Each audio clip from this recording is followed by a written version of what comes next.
Hey everybody, Indiana Magnum again. This is attempt number 2 tonight. I've switched my internet connection and see if this works.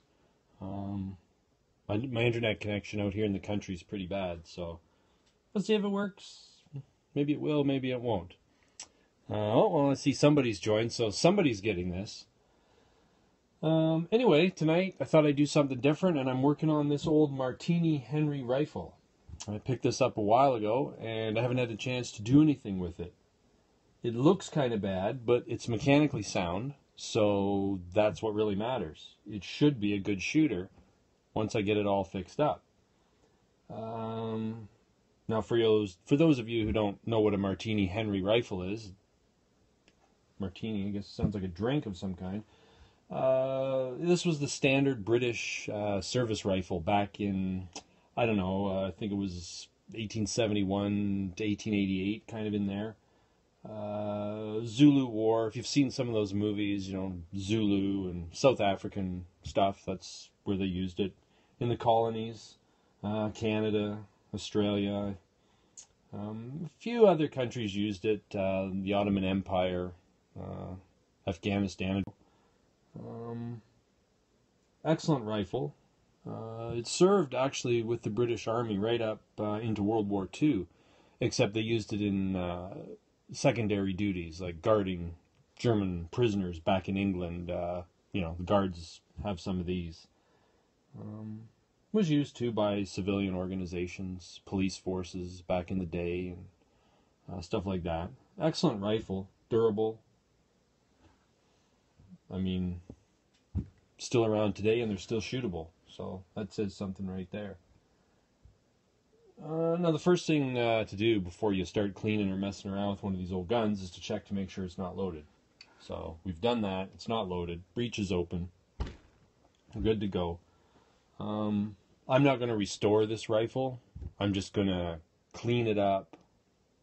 You know, you might say polish it up a little bit and go from there.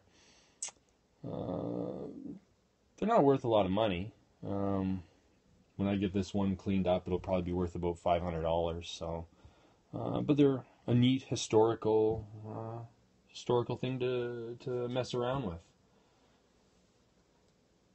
Right now, all I'm going to do tonight is I'm just basically going to take the barrel bands off and do a little bit of general disassembly. First thing I have to do is I use these cheap dental picks. You can get them at any, well, they're like a dental pick. You can get them at any store, hobby shop, gun shop, and I got to clean out the screw heads to, you know, so you can get a screwdriver in there and hopefully get the screws out. It's important to do that because if you don't, the screwdriver doesn't fit right, and you end up screwing up the screw heads. You don't want to do that. So that's what I'm going to work on right now and see how it goes.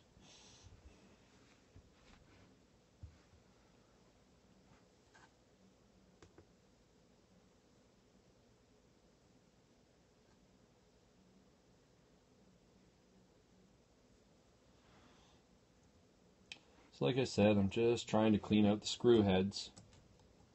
Guess I could bring the camera over so maybe people can see. It's probably more interesting than listening to me talk. So you just got to find the right pick and try to get in there so you can get the stuff. There's like 100 and some odd years of grease and dirt. Who knows when the last time this gun was ever actually used. This plastic pick won't do any damage to the metal, but it'll get all that stuff out, and then I'll be able to get my screwdriver in there when the time comes. Sometimes you have to use a little bit of solvent, or you know, penetrating oil to loosen the screws off, but we're not at that stage yet. Right now we're just kind of cleaning the outside and getting it ready.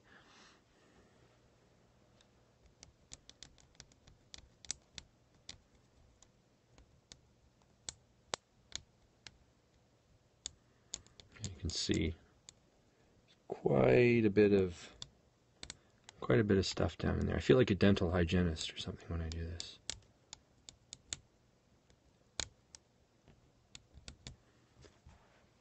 And then you just move right along. Now this side there actually isn't a screw, but you still want to, the screws comes through from the other side, but you still want to get some of that out of there.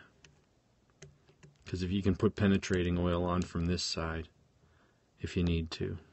But if there's all this gunk in there, there's no point. So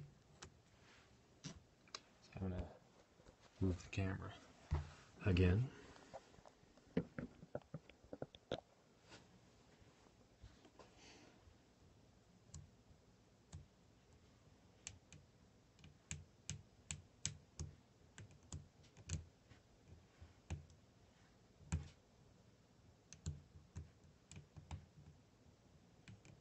I'm looking forward to shooting this rifle. I've never had one before. No, it's not quite true. I have one that's made into a lamp. So, obviously I've never shot my lamp.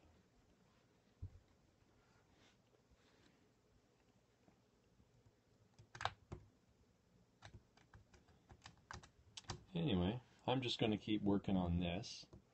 And after I get a little bit more done, I'll do another video and perhaps show the difference.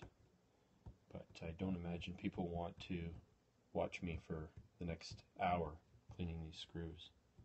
So I'll sign off for now, and if you want, you can have an update later.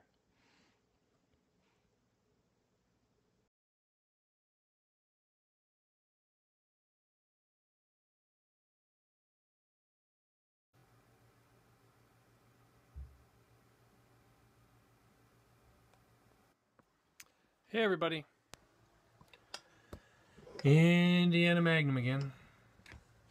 Back downstairs, working on my old Martini Henry that I was working on last night. So what I did was I let it soak overnight. I used some penetrating oil on it, some good old-fashioned liquid wrench. I put that on all the screws because I had tried to take some of the screws out and they were pretty tight. So I let that sit for basically 24 hours and I'll see if they've loosened off. Hopefully they have. You never want to try to force the screws. You want to work on them until you get them, the most gentle way possible. And I've found that if you let them sit for 24 hours, 48 hours, often they eventually come loose. Oh, sorry, I missed what somebody said there. They eventually come loose. But if you force them and you strip them or you break them, well, then you're into a big mess of trying to get them out then, and then you got to replace screws, and it's a real mess. That being said, I've never actually worked on a Martini Henry before.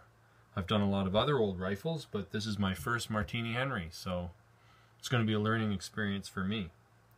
I'm not going to restore it. I'm just going to clean it up so I can shoot it. That's all I want to do, is take it to the range and take a few shots.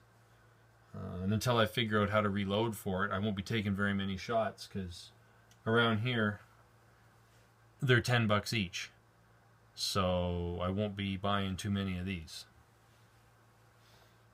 But anyway, see how these screws have loosened off.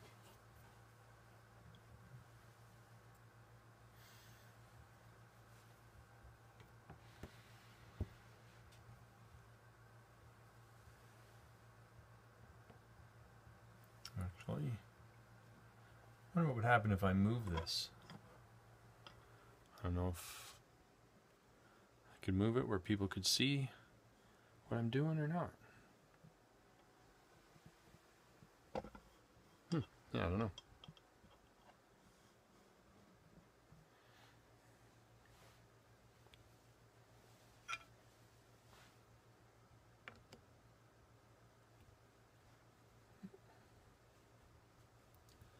Well, that one's loosened off nice. So I know that one's going to come out. And I cheated, and I already tried these two before I even turned the camera on. It's always good to cheat. Oh, thanks for the heart. Not sure where I got that from, but oh, more hearts. Thank you. I'm told that those hearts are really important. I'm new to this social media stuff, but I've read a little bit, and apparently it's important to get hearts, so thank you very much. No, it's not a military shop. I'm in my basement. It's my little gun room down here where I do all this stuff. Well, that screw on the barrel band's going to come out. Looks like it's loosened off.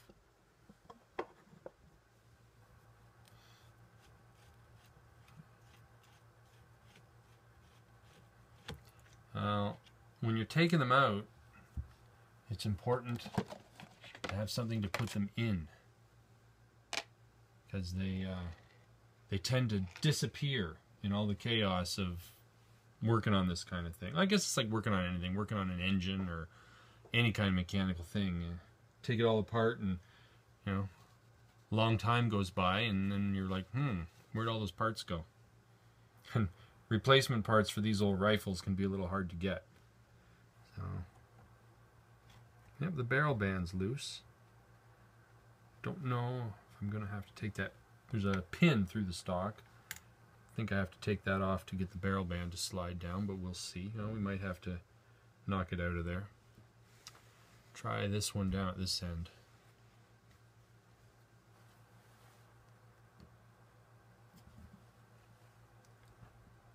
The other thing that's really important, well, see about that one later. The other thing that's really important is you have screwdrivers that work, that are the right size for the job. These old rifles, you always see the screw heads are always all chewed up, and that's from people using the wrong size screwdrivers. So if you haven't got the right size screwdriver, go away and get one and start over. Yeah, so that's already turned. There's a stop screw here that if you don't turn the first screw, you can't get the pin out. Drifts through.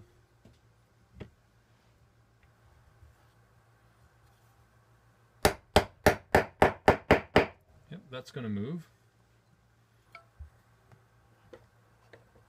Sometimes what I do is when I don't really know, I'm not familiar with the gun.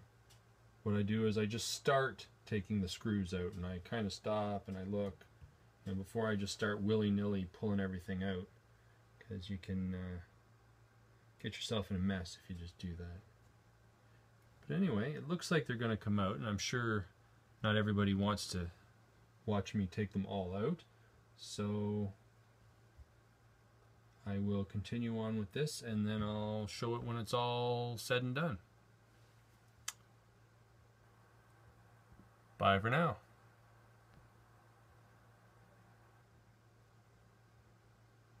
Oh, the other thing I should say is this is part 2, and I'll put part 1 up on my YouTube channel. I have a YouTube channel, Indiana Magnum. You can search on YouTube, just search for Indiana Magnum and it should come up. I'll put part 1 on there for those who are interested, and part 2 and part 3 and all that stuff, so you can see what I did on previous takedowns. Bye for now.